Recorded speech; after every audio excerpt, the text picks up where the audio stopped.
Eu sempre disse que o Natal nos Estados Unidos tinha um clima diferente, meio melancólico, sabe?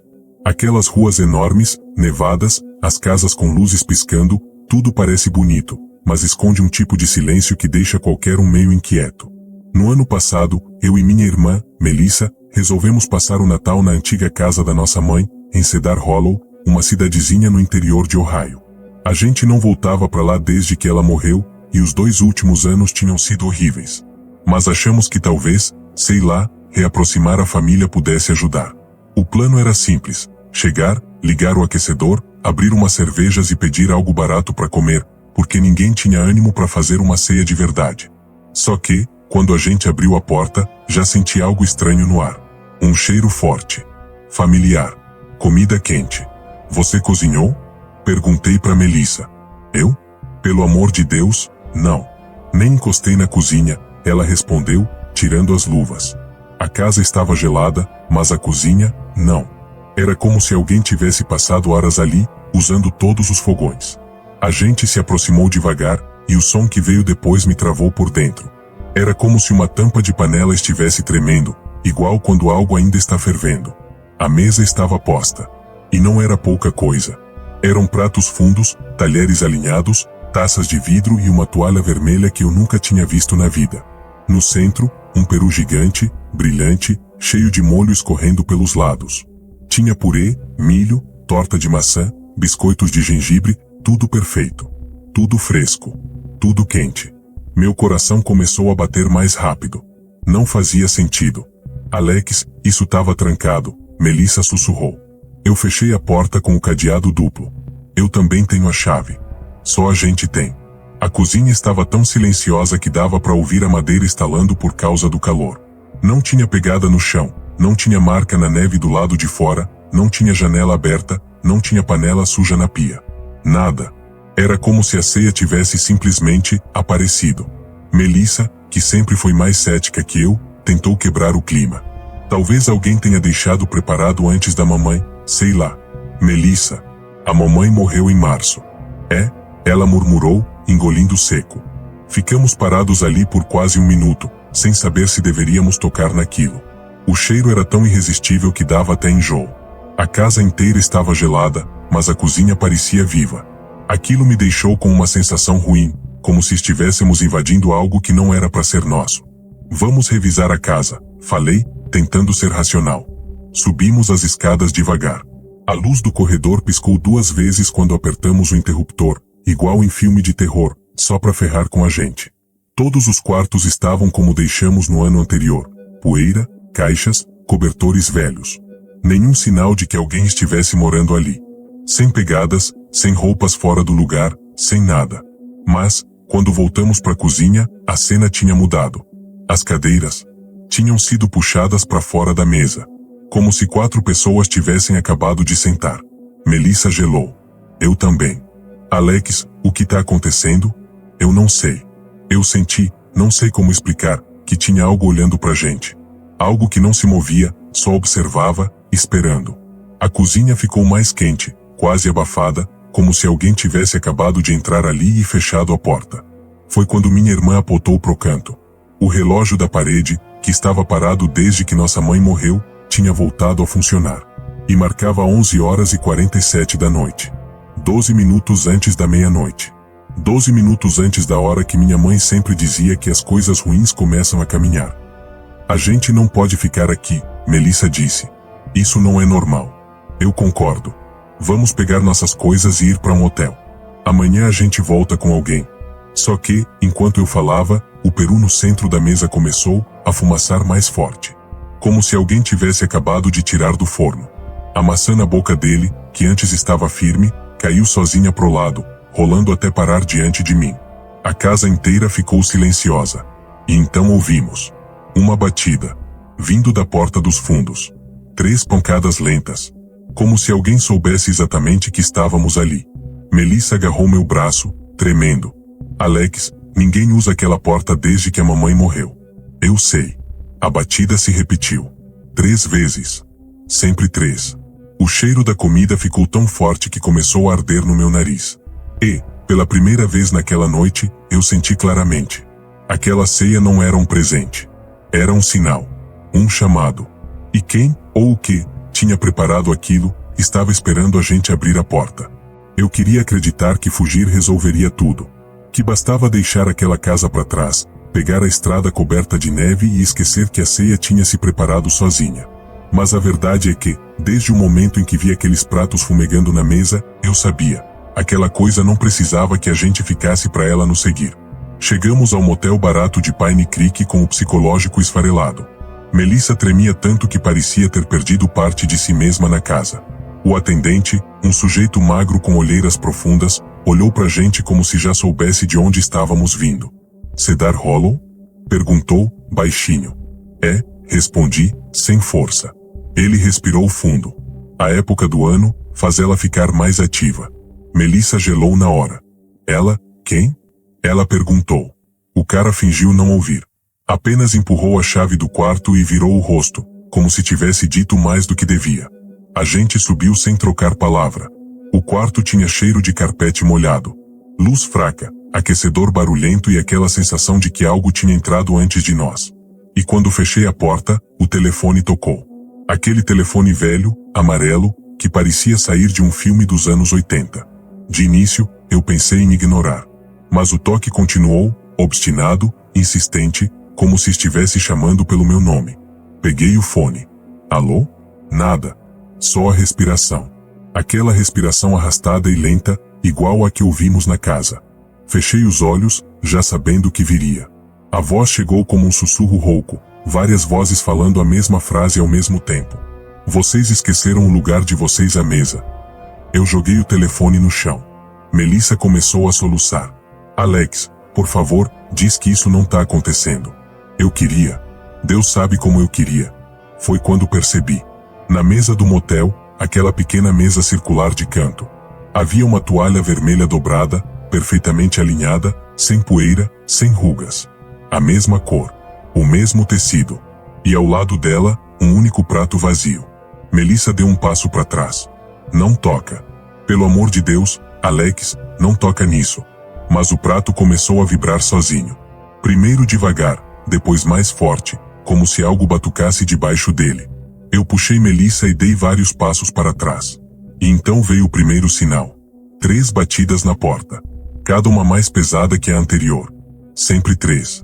Sempre iguais. Melissa correu para o banheiro e trancou a porta. Eu fiquei plantado no meio do quarto, sem coragem de chegar perto da porta principal. A maçaneta começou a girar.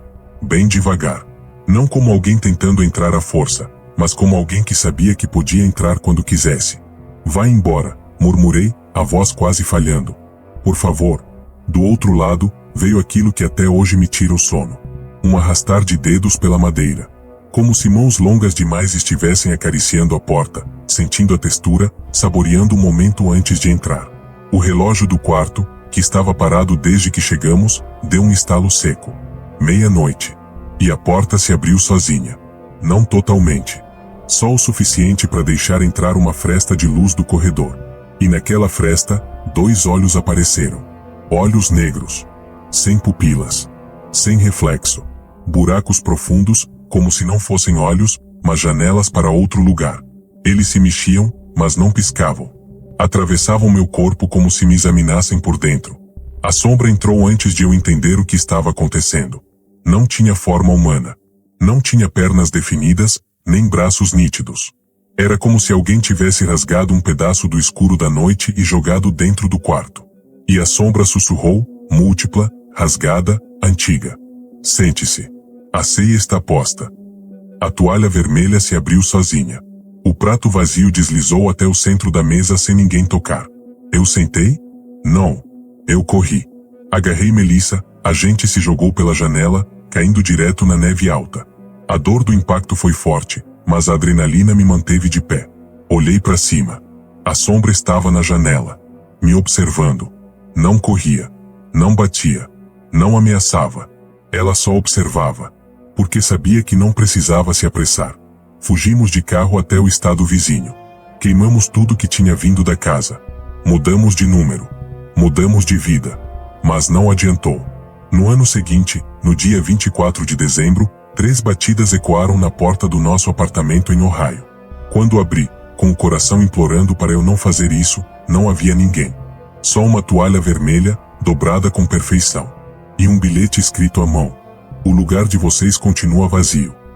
Desde então, todo Natal. Onde quer que a gente esteja, um prato aparece. Quente. Fumaçando. Esperando. E eu sei, no fundo do meu âmago, que um dia, cedo ou tarde, aquela entidade vai parar de esperar. Ela não quer comida. Nunca quis. Ela quer presenças. E ela quer a nossa. Eu sempre detestei dirigir no frio extremo. Qualquer um que vive nos Estados Unidos sabe que, quando o inverno realmente aperta, algumas estradas ficam parecendo um corredor de gelo infinito. Mas naquele dia, eu não tinha escolha. Meu chefe pediu para eu entregar umas caixas atrasadas em uma cidade minúscula perto de Billings, em Montana. E era noite de véspera de Natal, o que deixava tudo ainda mais vazio, mais silencioso, mais estranho. O asfalto estava coberto por uma camada fina de gelo que refletia os faróis do meu carro como se fosse um espelho irregular. A estrada parecia esticada demais, longa demais, e a escuridão nas laterais parecia engolir tudo. O rádio fazia aquele chiado irritante, incapaz de manter uma estação por mais de 5 segundos, e o ar quente dentro do carro não dava conta de tirar o frio que grudava no meu peito. Eu devia estar a uns 40 minutos de chegar à cidade quando vi algo parado na beira da estrada. De início, achei que era alguma decoração natalina caída, um boneco inflável, sei lá. Mas, quando cheguei mais perto, percebi que era um homem. E ele vestia uma roupa completa de Papai Noel, casaco vermelho espesso, botas pretas, aquele gorro comprido, tudo no lugar. Só que a roupa parecia velha, meio rasgada, como se tivesse sido esquecida há anos num porão úmido. Ele estava de costas, parado totalmente imóvel, olhando para dentro da floresta escura ao lado da rodovia. Não fazia sentido nenhum alguém estar ali, naquela região esquecida, naquela hora, naquele frio absurdo. Passei por ele devagar. Muito devagar. E aí senti. O sujeito virou o rosto. Mas virou daquele jeito rápido, quase mecânico, como se estivesse reagindo ao movimento dos meus faróis. Só que, a barba dele não era branca. Não era nem barba. Era algo grudado no rosto. Uma fibra estranha, quase como neve compactada, colada nos cantos da boca, como se alguém tivesse moldado aquilo por cima da pele. Meu coração bateu tão forte que senti o volante tremer nas minhas mãos. Só acelerei, tentando afastar aquela visão da cabeça. Mas era impossível. Era como se a estrada estivesse ficando mais estreita, mais silenciosa, mais sufocante. 5 minutos depois, ainda tentando ignorar o arrepio que me percorria a nuca, ouvi um estalo seco vindo do porta-malas. Meu corpo inteiro travou. Não tinha levado nada pesado, nada que pudesse ter se mexido. Me forcei a continuar, mas o barulho se repetiu, tum, mais forte. A temperatura dentro do carro começou a cair como se o aquecedor tivesse simplesmente desistido de trabalhar. O vidro lateral ficou embaçado por dentro, e minhas mãos ficaram tão geladas que mal conseguiam segurar o volante. Foi aí que o rádio, do nada, voltou a funcionar. Mas não era música. Era uma voz grave, arrastada, repetindo uma frase que parecia meio distorcida. Você não devia ter passado. Meu estômago virou instantaneamente. Troquei de estação. A voz continuou. Troquei de novo. A voz continuou. Até que o rádio soltou um chiado tão alto que me obrigou a desligar. E no segundo em que desliguei, o barulho no porta-malas parou. Por um momento, fiquei em silêncio total. Só minha respiração acelerada e o som abafado do motor. Respirei fundo. Faltavam 30 minutos. Eu só precisava chegar. Mas então, quando fiz uma curva longa, a estrada abriu para um trecho completamente reto. E lá, no meio da neve, iluminado pelos meus faróis, estava ele. O Papai Noel. O mesmo Papai Noel. O mesmo. Parado no meio da pista. Exatamente na minha frente. Nem dava tempo de pensar. Freiei com tudo, o carro deslizou no gelo, rodou de lado, e eu só consegui segurar o volante enquanto o mundo girava diante dos meus olhos. O carro parou atravessado na pista, o coração batendo tão forte que parecia querer romper meu peito. Olhei rapidamente para frente. Ele não estava mais lá. Nada. Nenhuma pegada na neve. Nada nas laterais. Nenhum sinal de vida. E aí, no silêncio completo, ouvi 3 batidas lentas na minha janela traseira. Toque, toque, toque. Eu virei devagar, com o estômago congelando de pavor. E juro por tudo que tenho, tinha um gorro vermelho deslizando pelo vidro, como se alguém estivesse passando a ponta dele por cima do carro, bem devagar, arranhando o teto com um som fino que me fez quase vomitar. Aquele não era um Papai Noel normal. Aquilo não era humano. Eu sentia, lá no fundo, que ele não estava só aparecendo, ele estava me escolhendo. E, enquanto eu tentava ligar o carro de novo, minhas mãos tremendo como se fossem de outra pessoa, vi pelo retrovisor um vulto vermelho parado atrás do veículo, respirando pesado, como se o ar frio fizesse parte dele. E foi assim que começou a pior noite da minha vida. Eu tentava ligar o carro, mas a chave simplesmente girava no nada. O motor tossia, engasgava, dava pequenos impulsos, mas não pegava. As luzes internas piscavam como se a bateria estivesse morrendo, e um vento esquisito circulava dentro do carro, mesmo com todas as janelas fechadas. Era um frio que não vinha de fora, era um frio que parecia surgir do banco traseiro. Respirei fundo, tentando não olhar pelo retrovisor. A sensação de que tinha alguém ali atrás era tão forte que meu pescoço doía só de tentar ignorar. Eu apertava o volante como se aquilo fosse me proteger, e, a cada segundo, o silêncio ao redor ficava mais grosso, mais denso, como se estivesse sendo empurrado contra minha cabeça. Quando finalmente consegui coragem e olhei pelo retrovisor, meu mundo desabou. Ele estava sentado no banco de trás. Não sei como entrou. Não ouvi porta. Não ouvi passo. Ele só estava ali. O casaco vermelho, pesado, parecia mais escuro dentro do carro, como se absorvesse qualquer luz. O rosto continuava coberto por aquela barba estranha, mas agora dava para ver melhor.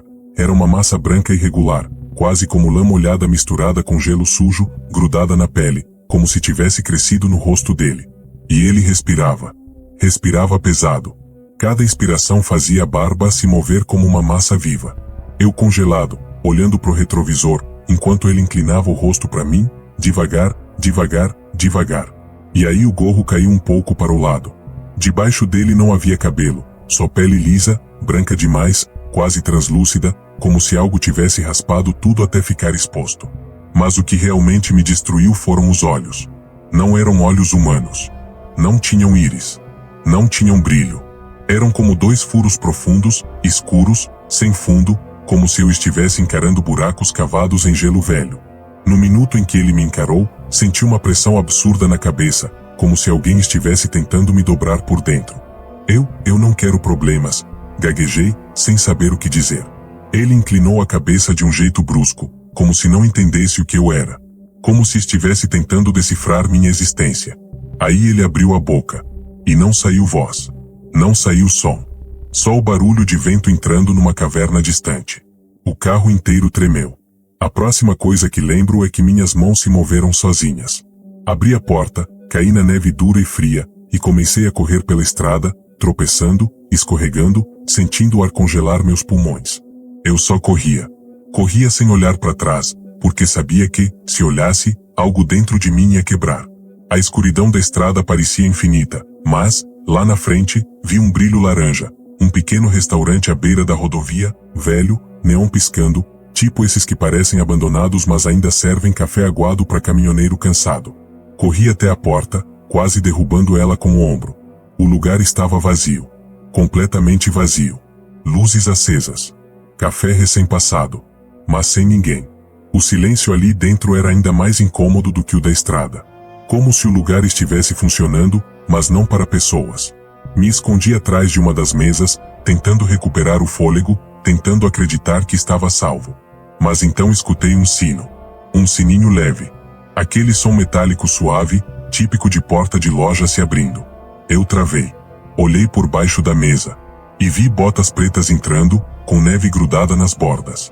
Passos lentos. 2, 3, 4. Ele entrou no restaurante. Mas tinha algo errado. Muito errado. Quando ele passou perto da janela, percebi que a silhueta não era humana. Era mais alta do que antes, mais fina, e os braços pareciam longos demais, como se a roupa estivesse esticando para acompanhar o formato real do corpo. O casaco de Papai Noel tremeluzia como tecido molhado, mas não era tecido, era mais como pele imitando tecido. Um disfarce orgânico, vivo. Eu quase desmaiei. Ele parou exatamente no centro do restaurante, e o sino parou de balançar. O ar ficou mais gelado, tanto que meus dedos começaram a perder o movimento. E aí ele falou. dessa vez com voz. Uma voz que parecia vir de trás de mim e de cima ao mesmo tempo. Você passou por mim 2 vezes. Minha garganta fechou. Eu não quis, tentei sussurrar. Ele virou a cabeça completamente para trás, como se não tivesse ossos limitando o movimento. Quando alguém me vê, eu termino a estrada ao lado dele. Um frio absurdo percorreu minhas costas. Percebi então o que ele realmente era. Não era Papai Noel. Não era um homem. Era um parasita de estrada. Uma entidade que se disfarçava da única figura que, naquela época do ano, poderia ser vista sem causar pânico, até ser tarde demais. E eu tinha chamado a atenção dele. Ele começou a se mover na minha direção. Passo lento. Arrastado. Como se estivesse prolongando um momento de propósito. Eu sabia que ia morrer ali. Mas então, as sirenes apareceram do lado de fora. Um carro da polícia, com as luzes piscando, estacionou bem na porta do restaurante. Um policial abriu, viu meu estado, e correu até mim. Eu gritei. Tira ele daqui. Tira. Ele tá aí. O policial olhou ao redor. Nada. Ninguém. O restaurante estava vazio. Eu olhei de novo. Realmente vazio. Ele sumiu. O policial me tirou de lá, me levou até o carro, me deu uma manta. Disse que eu devia estar em choque pelo frio. Disse que naquela área não tinha ninguém na estrada há horas. Disse que eu devia ter alucinado. Mas quando fomos embora, quando o carro passou pelo restaurante, olhei para a janela.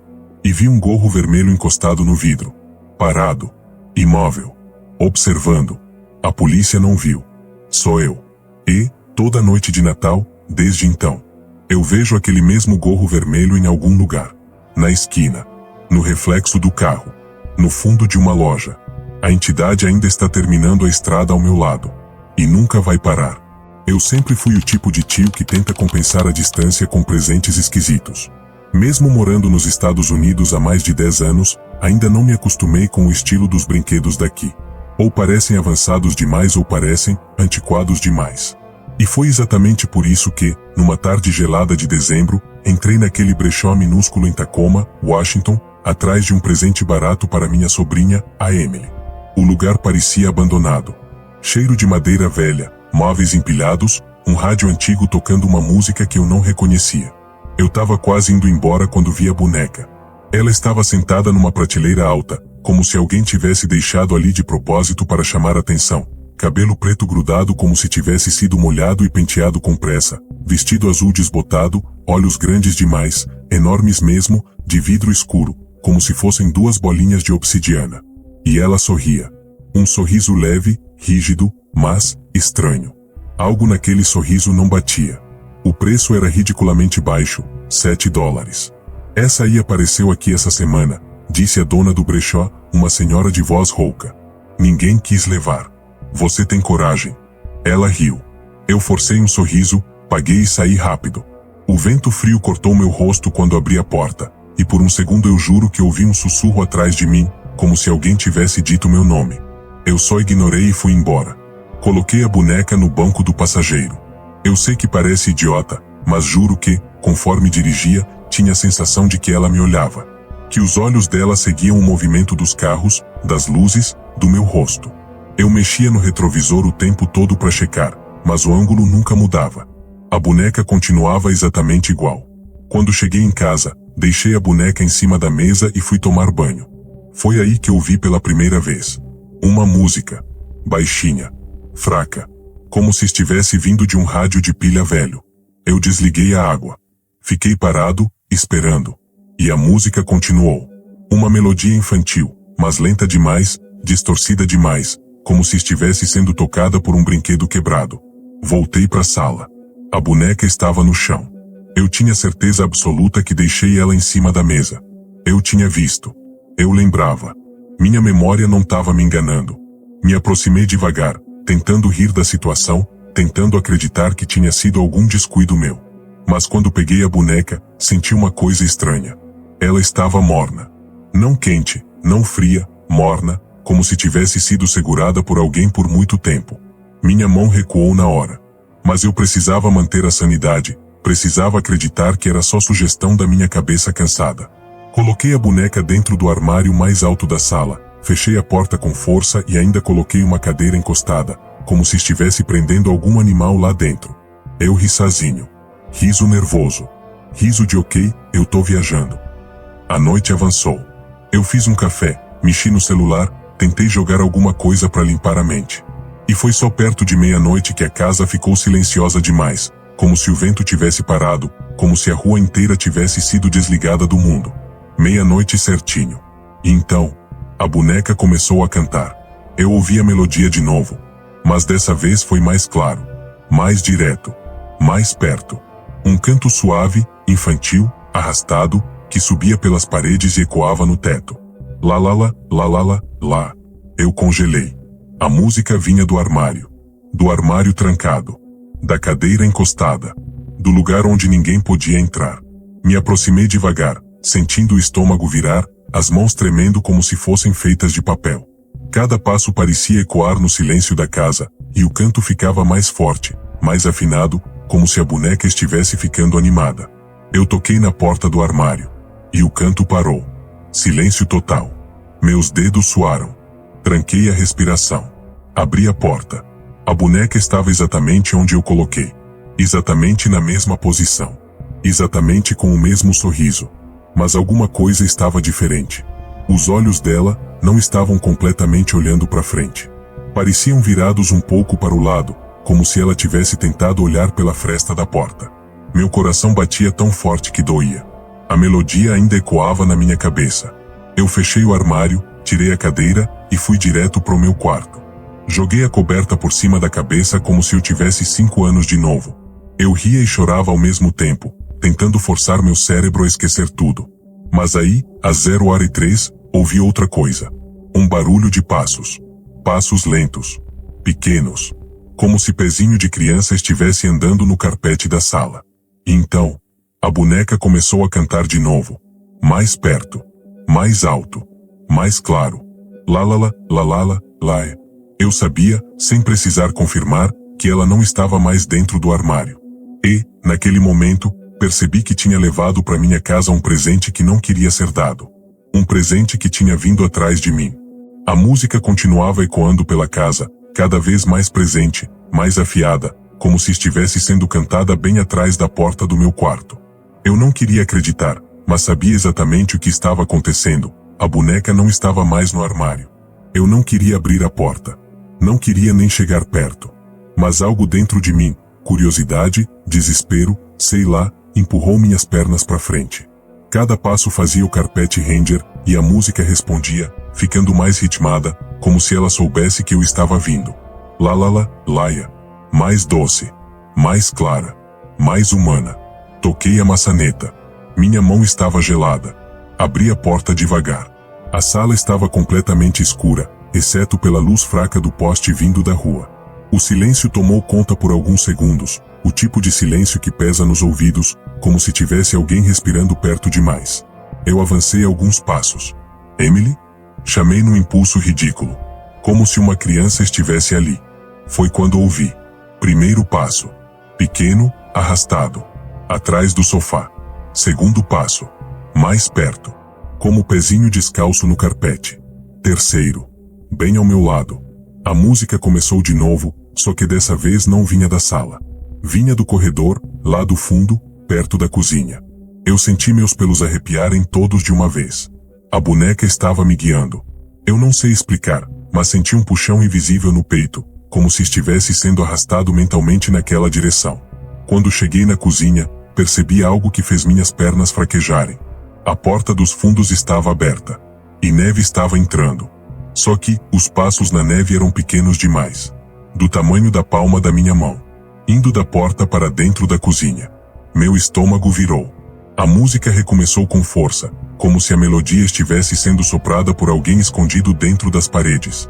Lá lá lá, lá lá lá, vem brincar. Eu quase caí para trás. A voz não era da boneca. Não era mecânica. Não era metálica. Era de criança. Só que tinha algo errado. Não tinha respiração. Não tinha pausa natural. Era como se a voz estivesse sendo repetida por algo que não entendia exatamente o que estava dizendo. Eu segui os passos. Cada um me puxava mais fundo naquele corredor gelado. Foi então que vi a boneca. Ela estava sentada no centro da sala de jantar, bem no meio do tapete, olhando diretamente para mim. Os olhos de vidro brilhavam de um jeito antinatural, refletindo a luz da rua como se fossem molhados. O sorriso parecia maior, não fisicamente, mas na sensação. Mas o que realmente me quebrou foi perceber que a boca da boneca estava aberta. E dela não saía som nenhum. A voz não vinha dali. A voz vinha do teto. Quando olhei para cima, meus joelhos quase cederam. A pintura do teto estava trincada, como se algo tivesse passado raspando. E dentro da rachadura, algo se mexeu. Algo pequeno. Rápido. Como se estivesse tentando achar um jeito de sair. A música ficou mais forte. Mais presente. Como se tivesse alcançado meu ouvido por dentro. Você achou meu brinquedo, eu quero de volta. Meu corpo inteiro congelou. Não era a boneca que cantava. Era o que estava usando a boneca como convite. A casa ficou mais gelada, como se alguém tivesse aberto um freezer gigante. A luz piscou 3 vezes. Quando acendeu de novo, a boneca não estava mais no tapete. Ela estava de pé. Sim, em pé. Sozinha. Sem apoio. Olhando para mim. Dei um passo para trás. A boneca deu um passo para frente.